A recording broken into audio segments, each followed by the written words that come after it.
제가 청취자로서 이 시그널 음악을 들을 때 몸에 전율이 오거든요. 예. 그분이 나오시는구나. 설명이 필요 없는 코너, 뉴스공장 최고의 인기 코너 노르가즘. 주인공이신 정의당 노회찬 원내대표님 모셨습니다. 어서 오십시오. 반갑습니다. 예, 반갑습니다. 네. 여기서 만나니까 더욱 반갑습니다. 네, 따로 말씀을 저 의원님하고 나눠보기 처음인 것 같습니다. 먼발치 인사만 계속 드리고. 저도 뭐 지면이나 이런 걸 여러 가지 많이 접하겠는데 네. 오늘 실물을 보게 되니까 더 감격스럽습니다. 저기 의원님 꼭 저 대표님 눈 씻으셔야 됩니다. 안 좋은 걸 보셨기 때문에. 괜찮습니다. 네. 예, 오늘도 이제 한 주간 굵직한 정치 현안들 모시고 들어야 되는데 일단 지금 사실 지지율이나 뭐 이런 걸 봐선 큰 그거는 없을 거는 같은데, 근데 이번 주에 이제 벌어지는 일 중에 그래도 현안으로 나와 있는 게 바른정당과 통합을 추진하는 국민의당 이제 전 당원 투표가 시작이 됩니다. 어떻게 될 것 같다까지는 모르겠어도 어떻게 봐야 되는지 좀 말씀을 들었으면 싶습니다. 어떻게 봐야 되는지라고 물으셨는데 네. 저는 꼭 봐야 되는지 이렇게 되묻고 싶습니다. 안 보고 싶은데 네. 또 보이니까 할 수 없이 보게 되는 참 괴롭죠. 예, 거참. 네. 지금 뭐 일단은 실시한다고 하니까 실시가 되겠죠. 네. 결국에는 이것이 적법하냐 그렇지 않느냐를 가지고서 결과를 또 투표란 것은 어떤 결과이든 승복이 돼야 되는데 이거는 승복 안 될 게 분명하지 않습니까? 결과가 어떻게 나오든 간에 승복하지 그렇죠. 않을 게 분명해 보이고 절차상 이제 하자도 있는 것이고, 그리고 무엇보다도 이제 이게 유효하냐 유효하지 않느냐에 대한 법적인 어떤 다툼까지도 비화되고 있는 상황이어서 눈 뜨고 참 보기 힘든 광경이다. 눈이 무슨 죄인가 이런 생각. 이런 질문이 적절할지 참 뭐 의문이긴 한데, 만약에 대표님께서 바른정당 쪽이다라고 하면 이 통합의 파트너지 않습니까? 기분이 어떠실 것 같으세요? 바른정당은 뭐 사실은 객관적으로 볼 때 표정 관리하고 있는 거죠. 몹시 즐거운 상황이죠. 왜요? 저기 파트너인데 좀 그래도 그러니까 규모는 훨씬 적지만 바른당과의 통합을 하겠다고 지금 덤벼드는 거잖아요. 그걸 가지고 집안 싸움 하고 있는 거잖아요. 집안 싸움 하고 있는 거기 때문에 이렇게 되든 저렇게 되든 바른당의 몸값은 이제 좀 더 높이 평가되는 거고, 최근에 여론조사를 보면 그걸 또 말해주고 있다고 보여집니다. 그 과정에서 몸값을 높일 수 있다. 몸값이 높아져 가고 있는 거죠. 다소. 그렇군요. 자, 그럼 이든 저든 하여튼 뭐 통합이 된다고 쳤을 때 그 뭐 여론조사에 의하면 뭐 2당까지 될 수 있다. 근데 그럼 방금 이제 통합이 될 수 있다고 말씀하셨는데 아니 된다면요. 된다면. 근데 통합에 이르는 과정이 이제 험난할 것 같아요. 이제 고난의 행군으로 보여지는데 고난의 행군. 일단은 전 당원 투표라는 거는 지금 이제 안철수 대표에 대한 이제 재신임 투표거든요.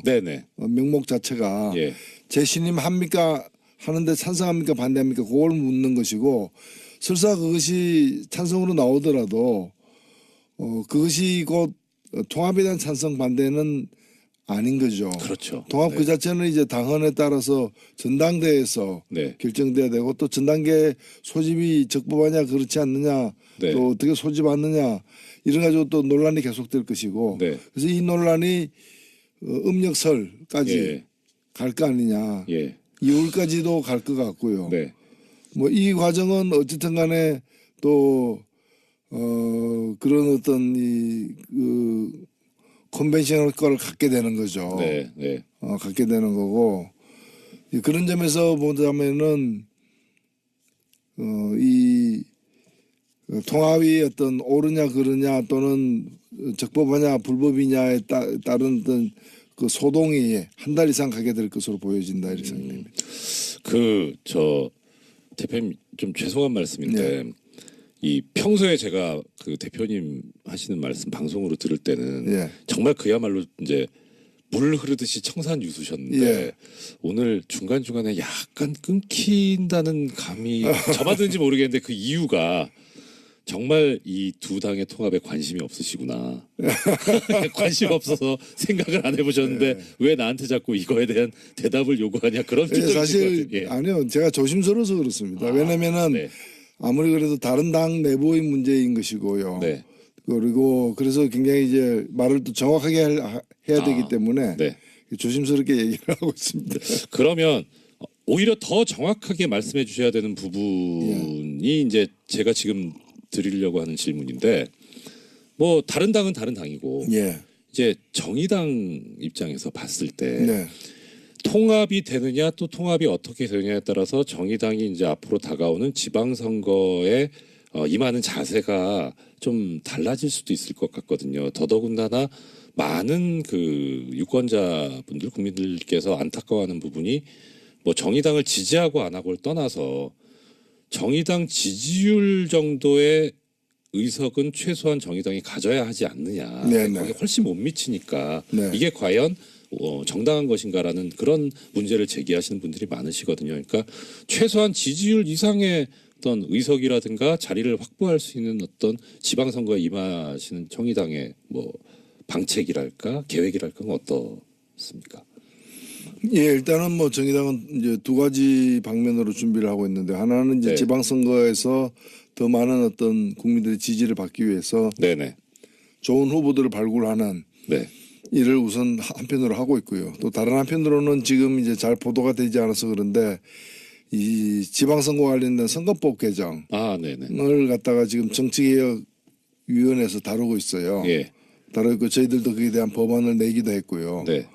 그래서 지금 원래 이제 기초의원 선거 같은 경우에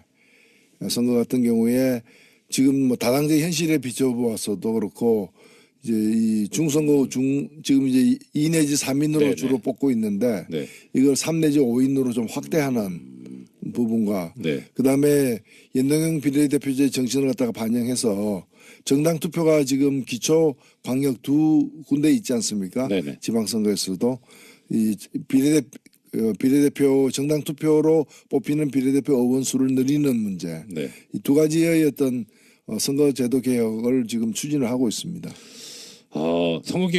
선거제도 개혁 말씀하셨는데 사실 이게 어떤 그 정의 이념의 관점에서 접근할 수도 있지만 냉정하게 보면은 당장 이 선거에 참여하시는 정치 세력의 이해관계가 직접적으로 연결돼 있지 않습니까? 네네. 결국 의석에 따라서 이제 결론이 달라질 수도 있는.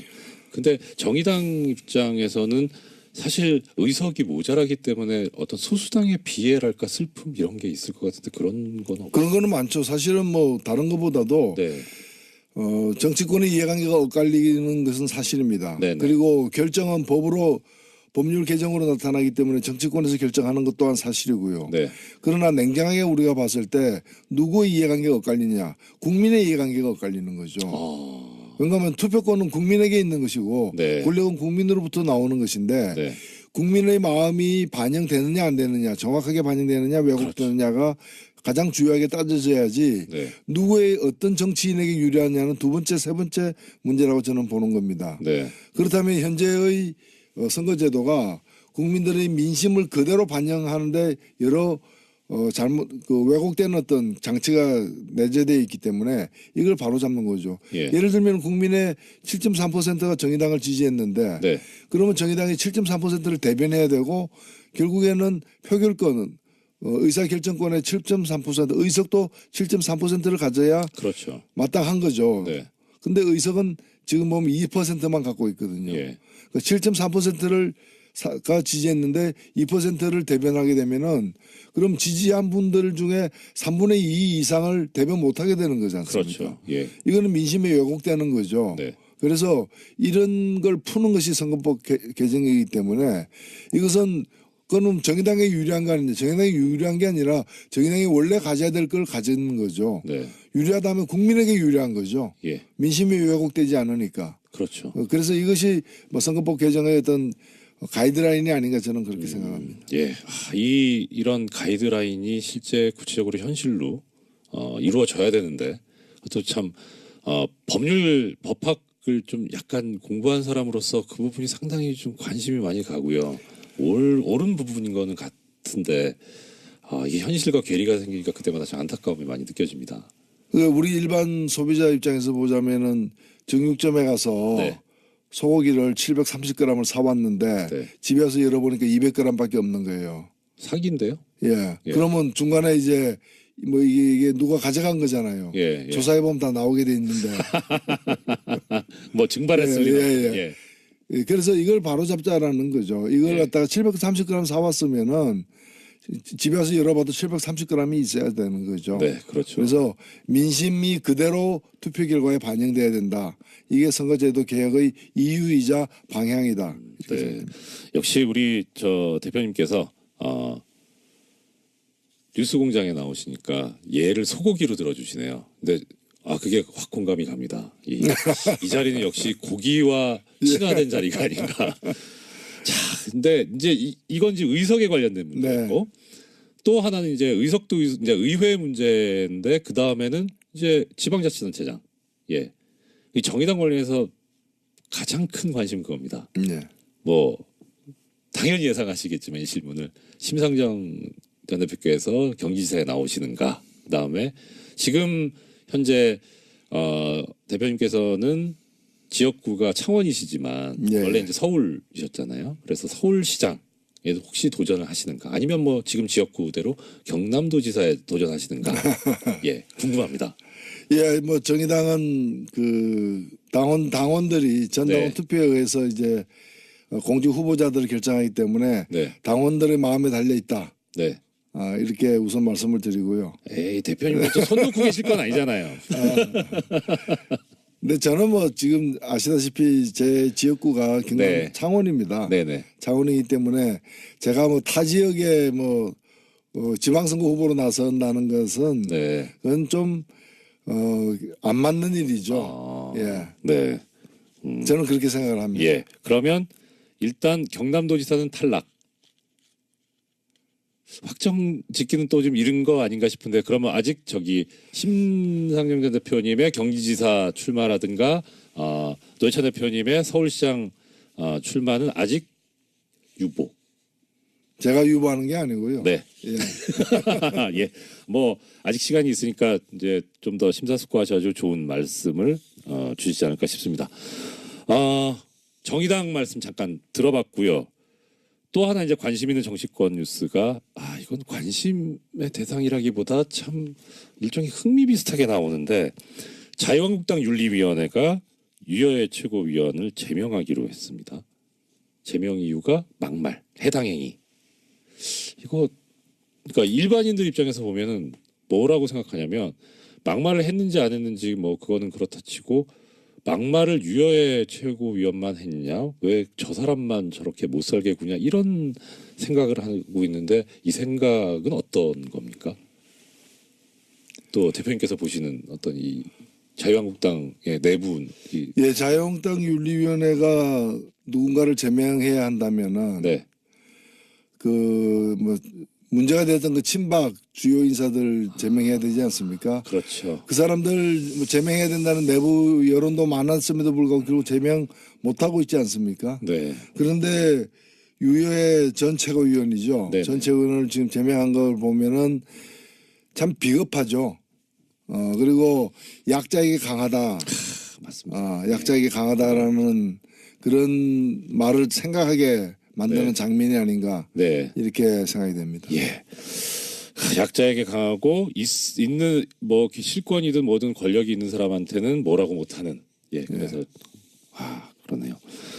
그 자유한국당 관련해서 저 홍준표 대표가 대법원 무죄 확정 판결을 받았습니다. 저 의원님께서 법사위에도 오래 계셨으니까 참 명언을 남기셨죠. 이 법률 관련 사람들한테 항상 이 생각나게 하는 법이 만인 앞에 평등해야 되는데 만 명한테만 평등하다는 명언을 남기셨는데 이렇게 네. 법사위에 계시면서 법사위에 계신 이 경험자로서 이 홍준표 대표의 대법원 판결을 어떻게 보세요?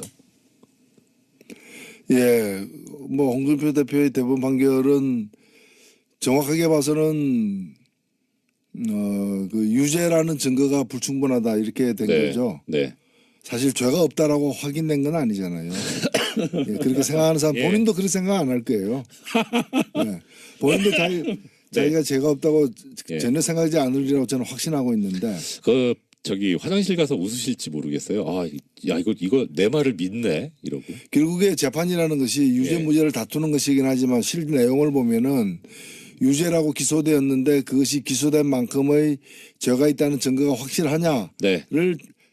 판단하는 것이 이제 판결 아니겠습니까? 네. 근데 이 정도의 증거만 가지고서는 유죄라고 입장하는데 부족하다라고 네.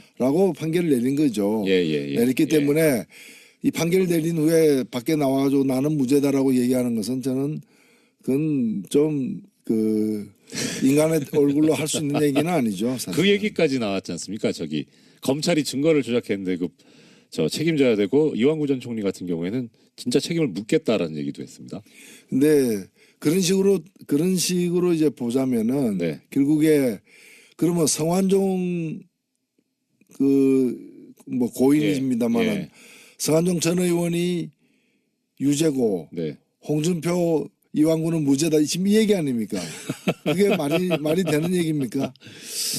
참 승복이 안 되는, 그러니까 일반 국민에게 승복이 안 되는 재판인 거죠. 예. 엊그제 이제 보도가 나왔는데 뭐 액자 뭐 무슨 척당불기인가? 예, 정말 어려운 한자던데요. 그게 이제 당시 정치자금을 전달했다는 경남기업 측의 윤승모 씨의 말에 의하면 그게 의원실에 걸려 있었다라는 말을 했었고, 그런데 그게 의원실에 걸려 있었던 바가 없다는 게 홍준표 대표의 주장이었는데 실제 의원실에 걸려 있었던 동영상이 나왔단 말입니다. 새로운 증거가 나왔다고. 자, 그러면 조금 전에 이제 본인은 알지 않겠느냐 말씀하셨는데 이것도 이제 같은 맥락인 겁니까? 이 액자에 대해서 뭐라고 또 글쎄요, 이제 뭐 그런 더 확실한 증거들이 계속 나온다면은 뭐 재심 사유까지도 될 수도 있겠죠. 될 수도 있고, 그리고 이게 뭐 지은 죄는 어디 갑니까? 예, 최근에 뭐 신의 말씀인가요? 예, 신과 함께. 신과 함께. 예. 신과 함께 그 영화에 보니까 뭐 재판 끝났다 해서 끝난 게 아니더라. 재판이 또 연이어 남아 있다. 그걸 참 다시 일깨워주고 있던데. 그 영화를 이 성완종 메모에 등장한 분들 그 영화를 보시는 게 좋을 것 같습니다. 한번 또 봐야 되는 영화가 또 하나 늘었네요. 예.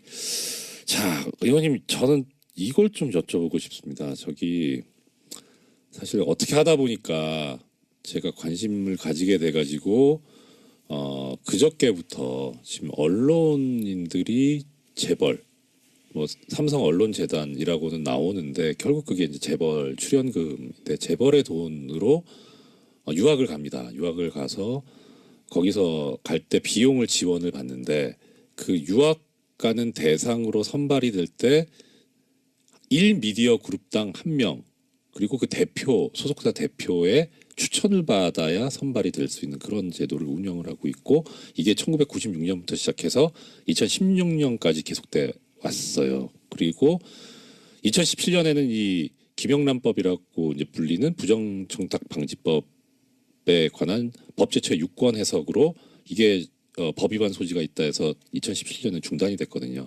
언론계에서 이걸 계속 풀어달라라고 하면서 청와대 유정찬 국민소통수석에게 계속 요구를 했던 모양입니다. 그래서 이 내용을 가지고 유정찬 수석이 박은정 국민권익위원장한테 물어봤더니 김영란법 위반 소지가 없다라고 하는 해석을 받아서 전달을 한다라는 얘기까지 지금 기사가 나왔거든요.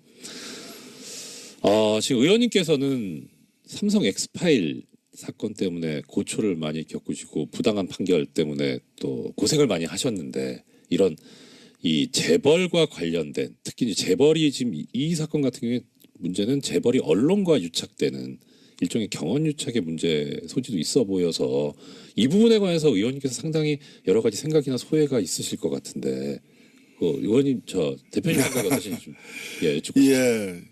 아무래도 그 논란이 될 수 있겠죠. 있겠는데 제가 볼 때 일단 언론인 해외 연수 자체가 나쁜 건 아니다. 네, 그렇죠. 사실 이것은 우리 그 공직자들도 보면은 국민 세금으로 이렇게 해외 연수 가지 않습니까? 그리고 1년씩 가는 장기적으로 가는 경우들도 많고요. 그래서 해외 연수 자체는 필요할 수 있다는 거. 그러면 기금을 어떻게 마련할 것이냐의 문제인데 지금처럼 뭐 삼성그룹 뭐 이런 식으로 개별 재벌 그룹에서 이렇게 얼마씩 내고 그 몇 명씩 보내고 이런 방식은 여러 문제가 있을 수 있기 때문에 그 삼성그룹의 취지가 그렇지 않고 또 거기 가는 사람들이 그 삼성그룹에서 준 돈으로 연수 갔다 그래서 꼭 삼성그룹의 어떤 뭐를 위해서 그 이제 글을 잘못 쓴다거나 이제 그러지 않더라도 그런 의혹에서 알 수 있기 때문에 그렇죠. 저는 그런 방법은 좀 올바르지는 않은 것 같고 그런 방법은 이제 좀 단절될 필요가 있지 않느냐. 오히려 뭐 언론인 기금이라거나 여러 가지 쓸 수 있는 저는 그 장치들이 있다고 보여지거든요. 기자협회에서도 언론진흥재단에서도 연수제도가 있거든요.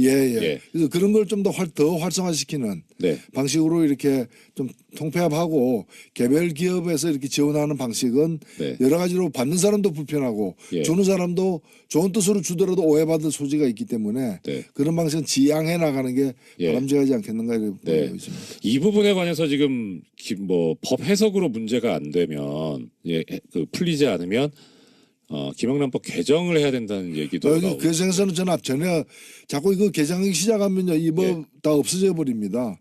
그 해체돼 버리는 것이고 그런 점에서 최근에 개정도 저는 굉장히 문제가 있다고 생각되는데 개정되거나 해석을 바꿀 문제가 아니고 이 법에 저촉되지 않는 방식을 새롭게 개발해내야죠. 뭐 그런 점에서 저는 정정당당하게 언론인 기금 등 어떤 공익적 성격의 기금을 갖다가 재원으로 해서 연수를 갖다가 이제 진행하는 게 마땅하다고 봅니다. 저 대표님께서 지금 말씀하시는 정정당당이라는 단어가 귀에 확 박힙니다. 그래서 정의당. 죄송합니다. 고맙습니다. 자, 마지막으로 한 말씀 더 여쭙겠습니다. 지금 이제 어떻게 하다 보니까 임시국회 회기가 1월 9일까지 연장이 됐고 임시국회를 원래 12월에 마무리하려고 했다가 못하게 된 가장 큰 원인이 이 개헌특위를 연장할 것이냐 말 거냐에 관해서 의견이 합의가 안 돼서 그렇게 됐다는 보도가 나오고 있는데요.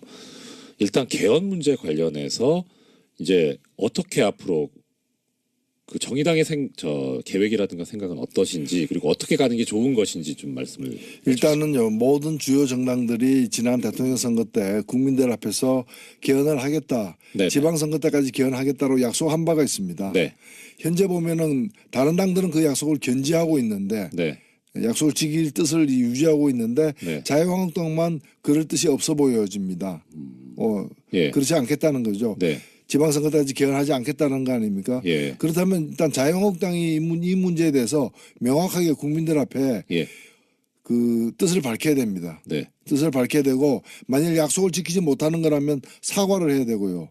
사과만 할 게 아니라 그러면 언제까지 하겠다라거나 아니면 아예 생각이 달라져서 개헌을 안 하겠다라거나 국민들 앞에 명확하게 얘기를 해야 됩니다. 그걸 감추고서 오히려 적반하장으로다가 지금 개헌 그 지방선거 때 개헌하자는 곁다리 개헌이다.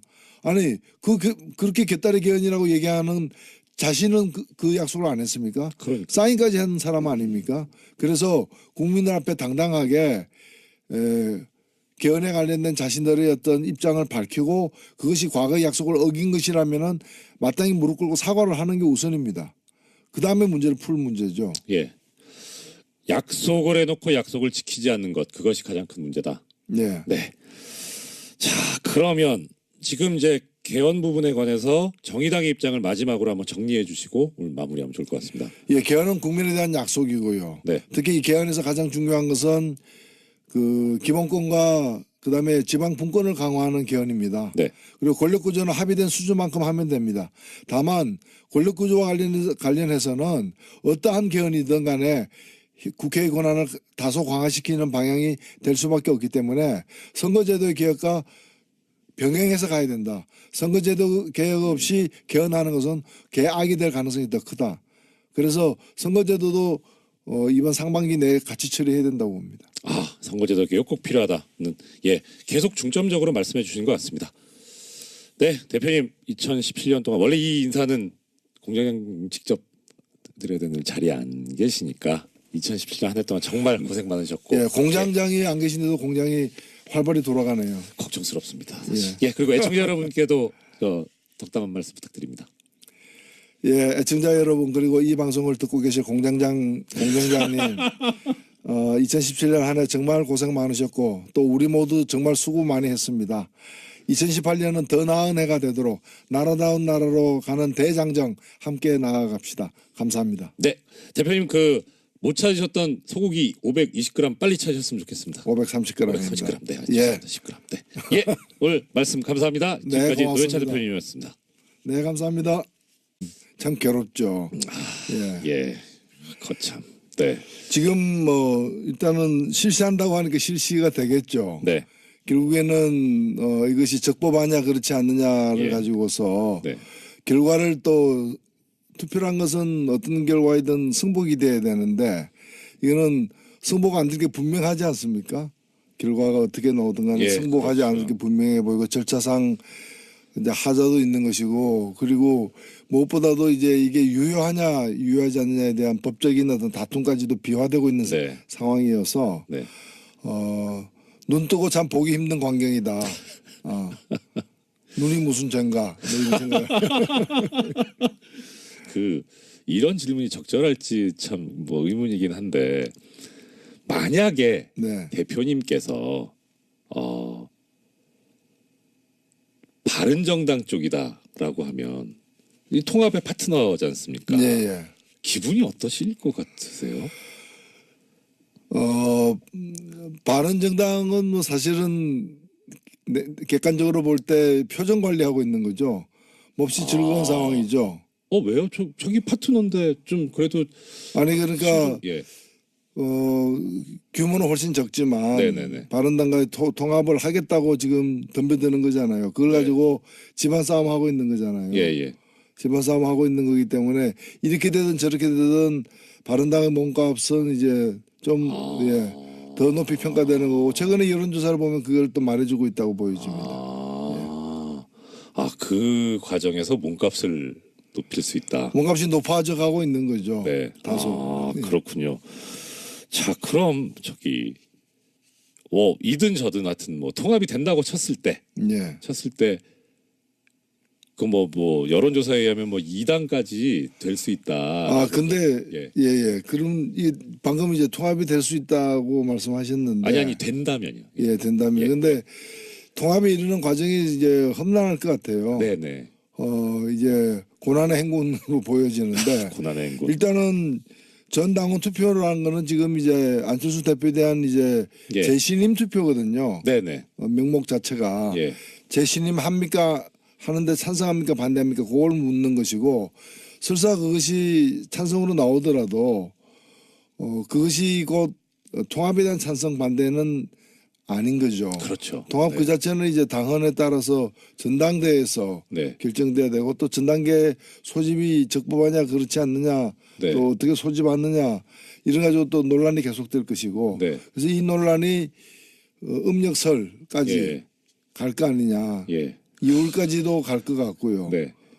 이 과정은 어쨌든 간에 또 그런 어떤 컨벤셔널 효과를 갖게 되는 거죠. 갖게 되는 거고 그런 점에서 보자면은 이 통합이 어떤 옳으냐 그르냐 또는 적법하냐 불법이냐에 따른 어떤 그 소동이 한 달 이상 가게 될 것으로 보여진다 이렇게 생각됩니다. 대표님 좀 죄송한 말씀인데 이 평소에 제가 그 대표님 하시는 말씀 방송으로 들을 때는 정말 그야말로 이제 물 흐르듯이 청산유수셨는데 오늘 중간중간에 약간 끊긴다는 감이 저만 드는지 모르겠는데 그 이유가 정말 이 두 당의 통합에 관심이 없으시구나. 관심 없어서 생각을 안 해보셨는데 네. 왜 나한테 자꾸 이거에 대한 대답을 요구하냐 그런 사실 예. 아니요 제가 조심스러워서 그렇습니다. 왜냐면은 네. 아무리 그래도 다른 당 내부의 문제인 것이고요. 네. 그리고 그래서 굉장히 이제 말을 또 정확하게 해야 되기 때문에 네. 조심스럽게 얘기를 하고 있습니다. 그러면 오히려 더 정확하게 말씀해 주셔야 되는 부분이 예. 이제 제가 지금 드리려고 하는 질문인데 뭐 다른 당은 다른 당이고 예. 이제 정의당 입장에서 봤을 때 네. 통합이 되느냐 또 통합이 어떻게 되느냐에 따라서 정의당이 이제 앞으로 다가오는 지방선거에 임하는 자세가 좀 달라질 수도 있을 것 같거든요. 더더군다나 많은 그 유권자분들 국민들 제가 청취자로서 이 시그널 음악을 들을 때 몸에 전율이 오거든요. 예. 그분이 나오시는구나. 설명이 필요 없는 코너 뉴스공장 최고의 인기 코너 노르가즘 주인공이신 정의당 노회찬 원내대표님 모셨습니다. 어서 오십시오. 반갑습니다. 예, 반갑습니다. 네. 여기서 만나니까 더욱 반갑습니다. 네, 따로 말씀을 저 의원님하고 나눠보기 처음인 것 같습니다. 먼발치 인사만 계속 드리고. 저도 뭐 지면이나 이런 걸 여러 가지 많이 접하겠는데 네. 오늘 실물을 보게 되니까 더 감격스럽습니다. 저기 의원님 꼭 저 대표님 눈 씻으셔야 됩니다. 안 좋은 걸 보셨기 때문에. 괜찮습니다. 네. 예, 오늘도 이제 한 주간 굵직한 정치연원들 모시고 들어야 되는데 일단 지금 사실 지지율이나 뭐 이런 걸 봐서는 큰 그거는 없을 거는 같은데 근데 이번 주에 이제 벌어지는 일 중에 그래도 현안으로 나와 있는 게 바른정당과 통합을 추진하는 국민의당 이제 전 당원 투표가 시작이 됩니다. 어떻게 될 것 같다까지는 모르겠어도 어떻게 봐야 되는지 좀 말씀을 들었으면 싶습니다. 어떻게 봐야 되는지라고 물으셨는데 네. 저는 꼭 봐야 되는지 이렇게 되묻고 싶습니다. 안 보고 싶은데 네. 또 보이니까 할 수 없이 보게 되는. 들께서 안타까워하는 부분이 뭐 정의당을 지지하고 안 하고를 떠나서 정의당 지지율 정도의 의석은 최소한 정의당이 가져야 하지 않느냐. 거기에 훨씬 못 미치니까 네. 이게 과연 정당한 것인가라는 그런 문제를 제기하시는 분들이 많으시거든요. 그러니까 최소한 지지율 이상의 어떤 의석이라든가 자리를 확보할 수 있는 어떤 지방선거에 임하시는 정의당의 뭐 방책이랄까 계획이랄까 어떻습니까? 예, 일단은 뭐 정의당은 이제 두 가지 방면으로 준비를 하고 있는데 하나는 이제 네. 지방선거에서 더 많은 어떤 국민들의 지지를 받기 위해서 네네. 좋은 후보들을 발굴하는 네. 일을 우선 한편으로 하고 있고요. 또 다른 한편으로는 지금 이제 잘 보도가 되지 않아서 그런데 이 지방선거 관련된 선거법 개정을 갖다가 지금 정치개혁위원회에서 다루고 있어요. 예. 다루고 있고 저희들도 그에 대한 법안을 내기도 했고요. 네. 그래서 지금 원래 이제 기초의원 선거 같은 경우에 지금 뭐 다당제 현실에 비춰보았어도 그렇고 이제 이 중선거 지금 이제 2 내지 3인으로 네네. 주로 뽑고 있는데 네. 이걸 3 내지 5인으로 좀 확대하는 부분과 네. 그다음에 연동형 비례대표제의 정신을 갖다가 반영해서 정당 투표가 지금 기초 광역 두 군데 있지 않습니까? 네네. 지방선거에서도 이 비례대표 정당 투표로 뽑히는